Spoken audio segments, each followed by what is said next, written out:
So we're going to continue today with a panel on DeFi as a key infrastructure need. And for that, let me call up Wayne Marcel, Head of Growth at the Foundation for Inter-Wallet Operability. Wayne, you are here. All right. So also on the panel will be Shivam, who spoke before, from ZK Cross Network. We also have Victor Ignatiuk, CEO and founder of Boosty Labs. Victor? There is one person that's not going to make it. So I don't know if Understood. That might be Victor. Okay. Somebody's stuck on a plane. Also, Alexander Schul, co-founder of the Rome Blockchain Labs. Great name, by the way, Alexander. Yeah. And lastly, we have Christian, CEO of Plume. Chris? Chris? So I believe we either have Victor or Chris. And then we got Matthias too, right? And yes, and of course, Matthias Glimborg of Partisia Blockchain. Ah, yes. All right. Hey. Here, Matthias, let me hand you the mic. And, All right, guys, let's get comfortable. He's the moderator. No, I know, but handing you a mic too. Is it one microphone to pass? Go all the way up. All right. So both mics work. Gentlemen, take it away. Thank you. All right. Welcome, everyone. I would like to do a little bit deeper introductions for each of you. So do that while I get out the question note. So Matthias, can we start with you? Yeah, sure. Matthias, I'm the head of product for Partisia Blockchain. I've been working with digital assets and blockchain since 2016, helped build a bunch of layer ones that came out of Asia. I know I don't look very Asian, but I lived most of my life in a professional career in China and Japan, helped launch DeFi and layer ones from over there. Hey guys, my name is Alexander Schul. I'm CEO of Rome Blockchain Labs. We've been building DeFi technology since 2020. Most well known for lending markets. We've helped deploy some called Banky on Avalanche, Moonwell on the Polkadot and Base ecosystems, as well as liquid staking technologies. So we're exploring liquid staking now in addition to real world assets in the private credit space. Hey guys, this is Shivam, founder and CEO at ZK Cross. I've been in crypto since 2016. DeFi, like solving all the complexities, more of a mission to us. So yeah, looking forward to the discussion. All right, and real quick, I'm Wayne Marcel, the head of growth at FIO Protocol. We focus on interoperability at the wallet layer, being able to simplify the process of sending, receiving, just transacting in general with digital assets. You may have seen our protocol in a lot of different wallets and exchanges. It's just we kind of are that infrastructure kind of behind the scenes for people to simplify that process. So let's start with the question. So first question, I'll leave it as a toss-up. Somebody wants to go raise their hand. But what are the key infrastructure needs for DeFi to become more widely adopted and trusted by mainstream users? Yes. Sure. So when you look at the development and cultivation of DeFi technology over the past 4 or 5 years, what you see is a very robust proliferation of complex technologies. Everything from your primitive DEX all the way up to very involved derivatives like perps and structured products. So when it comes to the necessary, I think, expansion of DeFi for retail adoption, this, specifically in the consumer sector, it's not going to be more nuanced DeFi technology. What you're going to need is something that solves the user experience problem, the onboarding and adoption problem. The biggest challenge that DeFi has going for itself is also its biggest strength, and that is its comparative novelty when you look at it against the traditional financial sector. That's key management, that's gas fees, everything that is involved in a self-custody distributed network. So I think that the first thing to look at when you're considering DeFi adoption is basically making it so simple to use that people don't even know they're using DeFi. I think that's the answer. Yeah, even I actually totally agree. When I started, I think Ether Delta, like back in the days, I don't know if you guys remember.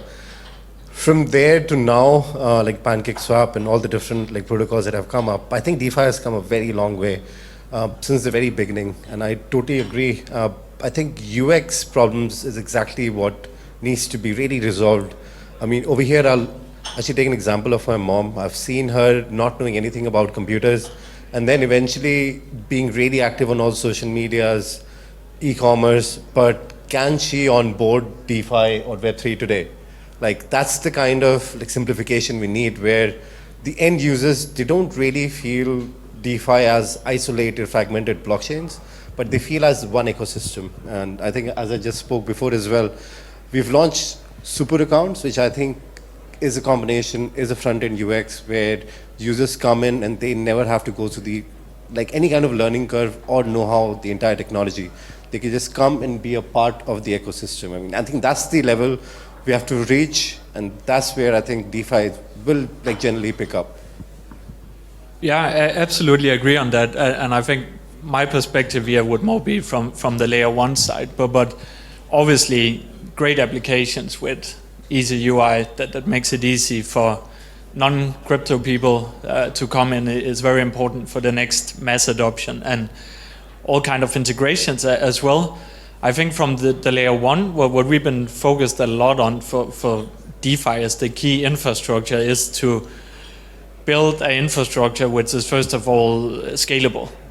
So that's something that's relevant when you have enough activity. We also focused on interoperability, so make sure we have secure bridges and interoperability with other networks. And identity has been a big thing in key infrastructure. So once you want to build compliant DeFi, you suddenly need identity so you can do verifications. And I think what we are very famous for and what we focused a lot on is the privacy, which we also try to put as a key infrastructure piece for DeFi. So that can be used, for example, to privatize the order book so you can prevent front running. It can also be used for the identity piece so you can do enhanced verifications without disclosing any information, which is actually happening in a lot of the systems built today, even though they call it SSI. So I think from a layer one, that's sort of what we've been focused on as key infrastructure. All right, great answers here. I mean, I definitely agree. I tell people all the time, just crypto Web3 in general needs to be simplified for the user experience. They don't need to, just like a user doesn't have to understand how a combustion engine works to drive a vehicle, they just want to get in and use it, right? So great information there. We'll circle back to something that was mentioned there in a later question. So the next question is, why has DeFi struggled with scalability, interoperability, and user experience in the past? And what fundamental changes are needed to address these issues? Yeah, sure, I can go first. So scalability and interoperability. I think the scalability part has been a lot about that you want to scale your applications in the sense of making the liquidity more accessible in parallel. It's not about you want to scale to accommodate more TPS, because we know that these tens of thousands of TPS, they rarely actually come along. So for example, if you take an application like Uniswap, it's kind of a sequential mode where someone come in, they go into the app, and they do their stuff, and they leave, and then the next one can come in. So if you can build a system and an infrastructure where you can sort of allocate the liquidity pools for a DEX across different shards or chains, and people, they can access them in a parallel mode, that's some of the challenges we tried to solve that we've seen in the past. So we built a model called Scalable AMM, where we solved that. CK Cross, they are building with that. For interoperability, there's definitely a security perspective there, right? Because we talk about bridges, and that's been something people have exploited greatly in DeFi. We built sort of a MPC protected model for that, and we bridge out to different networks. We also built a messaging system between the different blockchains that's incorporated into this bridge and interoperability. And for example, with Alexander, we've been talking about what does that mean for DeFi? That for example means that you can build cross-chain lending, right? Where you do the collateral on one chain and you borrow on another chain. It could also be liquidation protection, or all kind of these mechanisms that you need to use in DeFi in a cross chain. That's one of the challenges we try to solve from that front. Looking at the question of scalability of DeFi over time, it really is a quite nuanced problem because there's several factors that come into play. On one side, you have the technological adoption of DeFi protocols. I mean, if you go back to like 2020, 2021, you had so many different blockchains using different technologies. I mean, goodness, wasn't Cardano using Haskell, I think, as their base one? Great functional language, but I mean, nobody codes in Haskell. Then you have Rust, then you have Solidity. So even at the very, very base level, there's a bit of conflict and friction between just general dApp proliferation. And then you scale up and you look at cross-dApp composability. Within a chain, it's typically fantastic. But imagine going to your bank and saying, sorry, if you want to move money from the PNC bank to Citi, you got to go and like download this new technology and you got to go use a different whole type of banking account. It's not going to work that way. So the kind of firmware in between the application level and the base level is a question that I think hasn't really been resolved. It's quite dichotomous. You have applications and you have blockchain level processes. You don't have too much in between. And I think that's actually the sweet spot for the next step in DeFi expansion.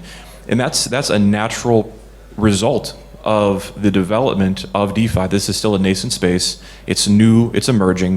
And what you're going to find is there's going to be this extreme of development from one side to the other, but it's the ecosystem, it's the developers that solve in that Goldilocks zone that's really going to unlock, I think, the next billion users.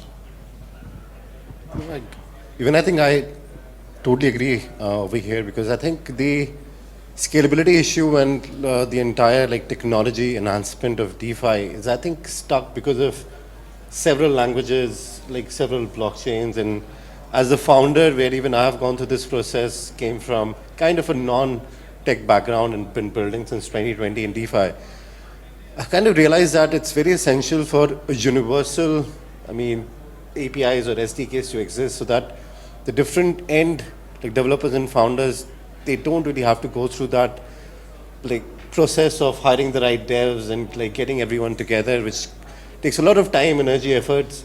And then at the end, scalability is always there as an issue, users, fragmentation of liquidity. So at the end of the day, I think a universal application or SDK which can put together and which can be highly scalable, where different developers can come and build at rapid speeds. And then other one is TVL, because even today, 85% of all the TVL is just with 6 blockchains. That's one of the major issues at the moment. One of the other stats, 94% of all the active Ethereum addresses have not interacted with any other blockchain in the last year. 94% of all the active Ethereum addresses. So I think all the TVL, majority of the TVL in DeFi is with Ethereum. So I think that kind of gives a very good picture why things are not moving in the right direction and why there's just limited amount of users who are still present in DeFi.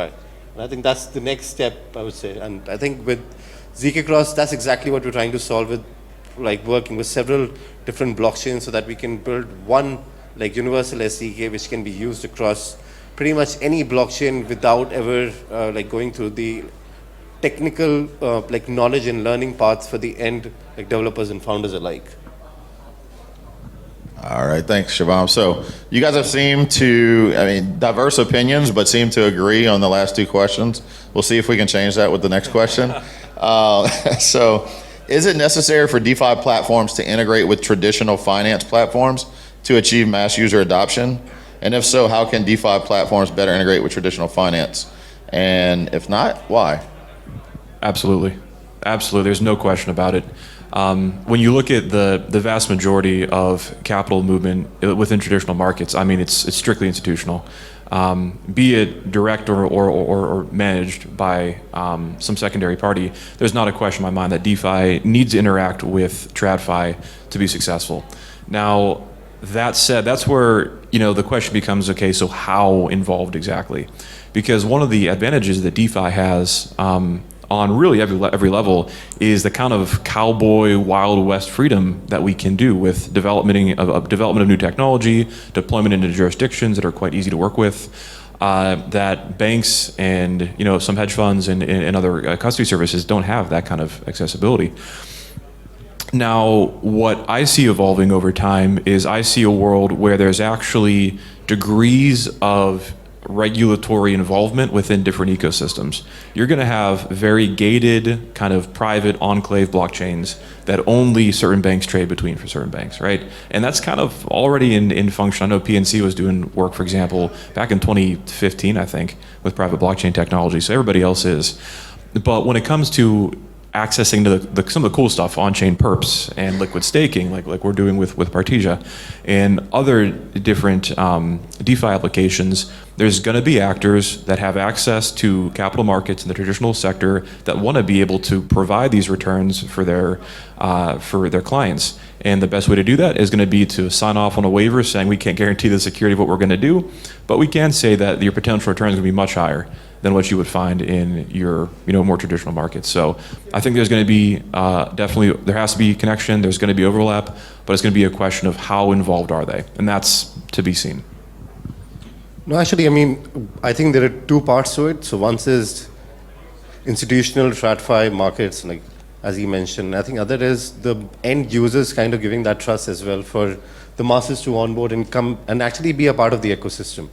So I think with TradFi creating the right, I mean, in like layman language, bridges, so that the liquidity can be bridged from like capital markets to DeFi is obviously one of the most like fundamental things that we have to solve. And also being at ZK Cross, we're trying to solve that at the moment. And I think creating that sense of trust is one of the major factors, because when I approach to my friends who are not really in Web3 crypto, and I think the general overview is, yeah, it's risky, there's hacks happening every now and then.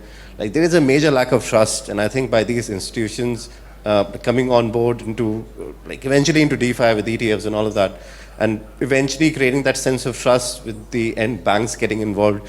Blockchain as a technology has been implemented into like many sectors in finance, but at least, I mean, until now there hasn't been the right clarity into the tokens being like treated as securities in like a lot of countries. And I think once we have a clear picture into that, and then I think the right volumes and the main liquidity is in obviously TradFi. I mean, we can't, like DeFi will like never really survive without TradFi, but there has to be the right regulations and a path for that to follow. Yeah, I think that this is one of the questions where you will not get us to disagree, right? This is very clearly that's something needed. Right now it seems like also the Web3 and the DeFi space, it's sort of eating its own tail, right? It's the same people trading with each other. There's not so much new coming in. So we need that bridge into TradFi to tap into that $100 trillion of value that's about to be tokenized and come in, whether it's RWA or DeFi. It's also we speak about sometimes that we need to make it easy, because there's like maybe 2-3% of the world's population who has exposure to crypto because they want to take that journey and they're willing to go through these complicated things. So when we want to bring in the remaining, that comes from TradFi, we need to build the easy applications to get them in. I think what's really also needed is the compliant perspective, right? So we need to be better at putting programmability in, so we can sort of mimic more real-world regulations in smart contracts. We also need the identity to do the verification, so we don't live in the Wild West, right? We need somehow to integrate into the real world, if you will. All right. Hey, I Victor. want to give the mic over to Victor. Victor just got here. Hey, Victor, can you tell us a little bit about yourself and Boosty Labs? Yeah, sure. Hey guys, I'm in crypto since 15. Organized first Ukrainian Bitcoin conference, then in 16, 17 been involved in probably even first crypto projects in the world called Storage, STRJ. Then Boosty been started in 17, and now we're probably one of the largest dev shops in the space, working with those amazing guys. Ledger, Consensus, Blockchain.com, Wallet Connect. We also build a lot in Bitcoin, especially DeFi and Bitcoin, and it's like a DeFi.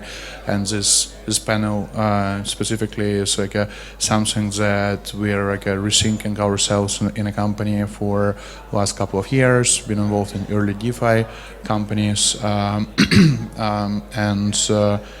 yeah,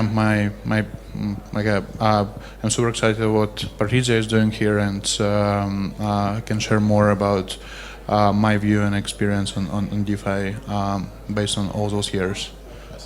All right, great. So we'll see if you can weigh in on this question that the guys were just answering. I'll repeat it. Is it necessary for DeFi platforms to integrate with traditional finance platforms to achieve mass user adoption? If so, how can DeFi platforms better integrate with traditional finance systems? And if not, why? Yeah, I think they need and they will and they are integrating right now because TradeFi guys just see that blockchain is just a distributed open database that they can use in the same way they're doing with the traditional finances, but in a more transparent way, 24/7 with instant settlements. That's exactly what they need to bring more efficiency to TradeFi. So DeFi is not like in DeFi summer of 2020 or 2021, like a separate finance sandbox for geeks and nerds. The big guys already found that this is kind of interesting, and they can use it for just like a moving away from like a super closed ecosystems of big banks and big brokers companies, and they're just like leveraging this power of 24/7 openness, open ledger of different blockchain technologies. So they're moving here, and I think eventually most of the TradeFi will be on a blockchain just because it's serve the needs and solve the pains that TradeFi guys had, I guess, since forever. All right, good stuff. So we'll roll out to the last question, and this one's more around structured products that are already in traditional finance. So many of the structured products that traditional finance gravitates towards have not been built yet in DeFi. Do you see these being built in DeFi or mainly living in traditional finance? And the flip side of that question would be, do you see new products being brought to market with DeFi that traditional finance can't currently provide? This is an extremely poignant question because I actually built a structured products platform in DeFi, believe it or not. So when it comes to the structured products adoption in DeFi, it's a very fascinating question. And the root of it really lies in the risk-return curve that you see in on-chain finance, right? DeFi right now has the most broken risk-return curve you can possibly conceive of. You have either super, super low risk, low yield on one side, or super, super high risk, high return on the other side. What you see is this inverted like horseshoe shape, whereas you should typically see a normal standard distribution where you have moderate risk, moderate return in the center. Quite frankly, that does not exist in on-chain markets yet. What solves that problem? Structured products. You have things like principal protected notes, reverse convertible notes, yield enhanced notes, all these different types of derivatives that can be used, and they're primed for use in DeFi. For example, right, look at Pendle, right? Pendle is a coupon stripping platform, not technically structured products, that has a fixed note or a fixed product, the principal token, and a variable yield product, the yield token. What you can do is you can take a fixed PT asset, so a fixed coupon pays 12, 15% USD on some USDC derivative, and then pair that with a put option. So you have downside protection, right? You can use the future interest from the PT asset to cover the premium on the principal protected note, or on the put option, excuse me, and create a principal protected note. Now you have guaranteed fixed 10% APY with 90% downside protection. That's incredible, and that's what's possible with decentralized structured products. So I think there is an absolutely applicability. It's one of the key areas in DeFi no one is talking about. I just wrote an article with one of the partners, Christina Cicada, specifically about structured products for Cointelegraph, or CoinDesk, excuse me, that is really looking to wake people up to the fact that structured products will be the next big thing in DeFi. That's one of the major things that helps to take off. Yeah, I think I totally agree with like in the next wave, I would say, like we have come so far, but I think the next wave with ETFs coming in, blockchain being accepted, like regulations being there, structured like products are the next thing which should be integrated. I mean, I totally agree. Even to be honest, I have not really looked into much, but then I mean, it makes like total sense for that like natural evolution to happen, because I think if we want to get to the next level where I mean, but TVL is 120 billion at the moment-ish. So I think if you have to get to that trillion mark, I mean, just normal user onboarding and all of this will not really incentivize the right institutions and companies to be a part of DeFi. And I think that's where the liquidity is going to come in. That's where the numbers are going to go up, because that will entice different users who are using their products in TradFi to be a part in DeFi as well, where they have more control. It's much more secure as well to a level as compared to like TradFi infrastructure. If we like talk about infrastructure as a whole, then also it all like really depends of the right path. And I think in the next like cycle by 29-30, I think that's what's going to drive the masses to be onboarded into DeFi. Maybe not now, but then in the next 4 years, I think we can expect, Matthias. Yeah, absolutely agreed. What's being said. I'm not a structured product expert like Alexander. That's very interesting insights there.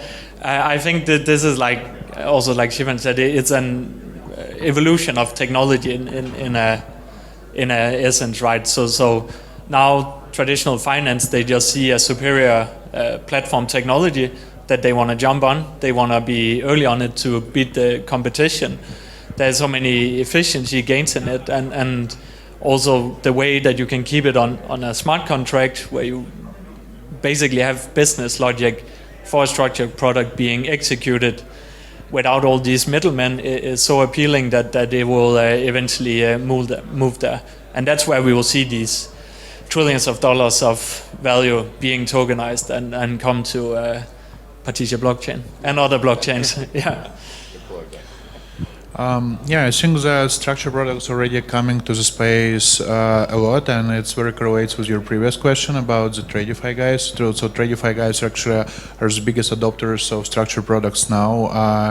I've been on a few meetings yesterday, like with the guys who represent big banks or lending platforms, like from TradFi world, and they're actually like discussing about this. Not even serious, they're already building something or already released, and I think it's already will happen in this cycle, because well you have at least you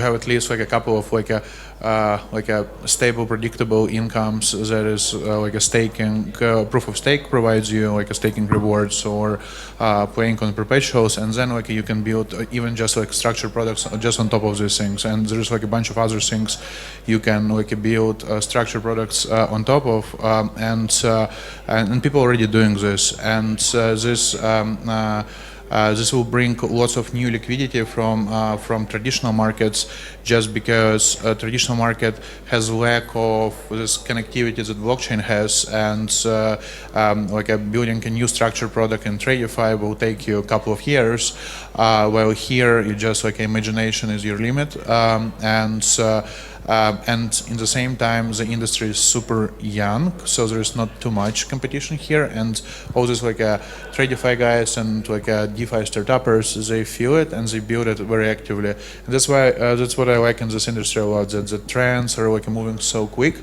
So this trend is already here.